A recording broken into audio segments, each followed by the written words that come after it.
See, fragile masculinity and self-loathing of Republicans, plus all the projection, all the hatred. It's a hell of a drug, but it's what keeps them going.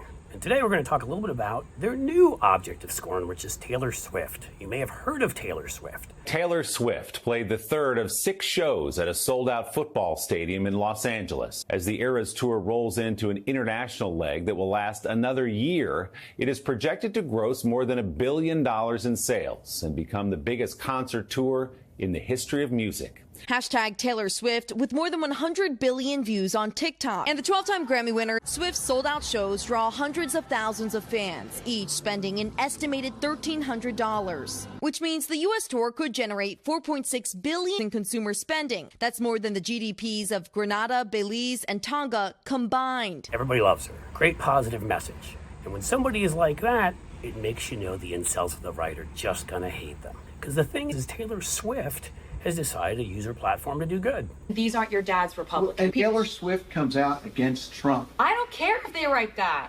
I'm sad that I didn't 2 years ago, but I can't change that. I'm saying right now that this is something that I know is right, and you guys, I need to be on the right side of history. It really is a big deal. She votes against fair pay for women. She votes against the reauthorization of the Violence Against Women Act, which is just basically protecting us from domestic abuse and stalking. She thinks that if you're a gay couple, or even if you look like a gay couple, you should be allowed to be kicked out of a restaurant. It's really basic human rights, and it's right and wrong at this point. And I can't see another commercial and see her disguising these policies behind the words Tennessee Christian values. Those aren't Tennessee Christian values. I live in Tennessee. I am Christian. That's not what we stand for.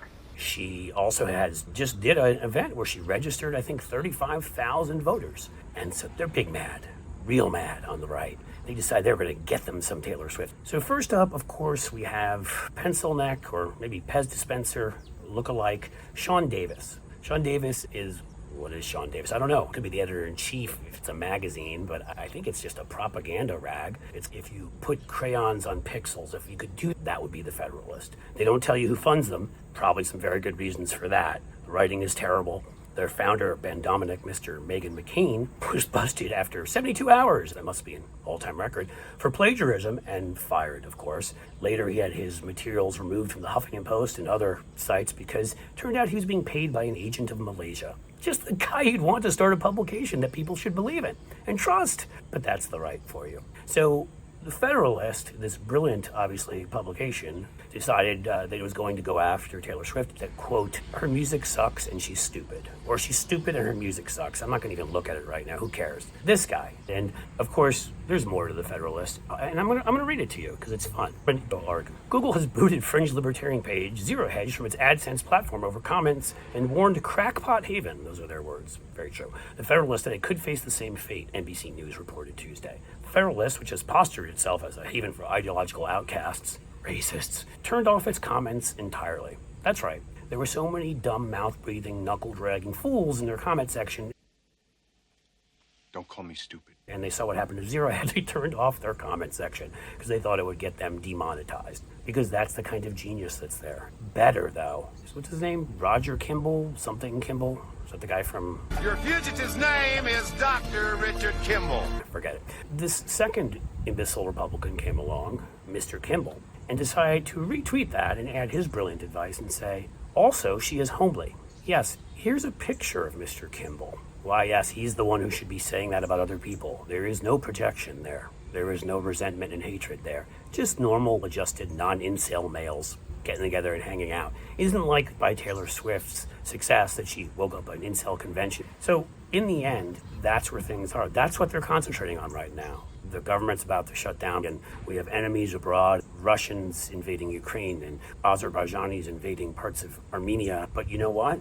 What we need to worry about is Taylor Swift. She's the one today that's scaring all of us on the right. They're pathetic, and they're angry, and they're resentful. I like to make fun of them because they're terrible people, but it's also important just to note that this hatred, this evil, this cruelty is what leads them to have policies where they won't, extend the child tax credit for children because they get a charge out of children being in poverty.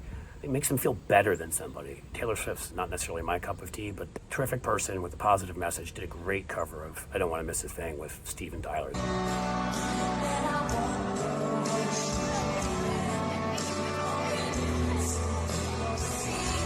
That I recommend. I also recommend you listen to her message. I recommend you register to vote, and I recommend you ignore what the plagiarists and stupid people of the right,